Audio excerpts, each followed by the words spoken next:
বলছি আপনি যে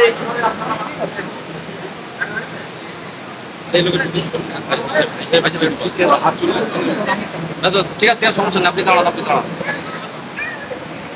ভাইজান। আপনি যে আল হারামাইন ট্যুর অ্যান্ড ট্রাভেলসের সঙ্গে যে উমরা হজে গিয়েছিলেন, যেটা বলা হয়েছিল সেটা পেয়েছেন? কেমন পরিষেবা পেয়েছেন? আর যেগুলো সাইট সিন বা ভিআইপি পরিষেবা মক্কা মদিনার কাছাকাছি, কি বলবেন ওকে আগামী দিন যারা উমরা হজে যেতে চাইছে তাদের উদ্দেশ্যে?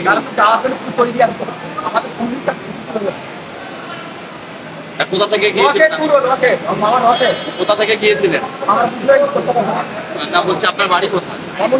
বামুনিয়াতে। কি নাম আপনার?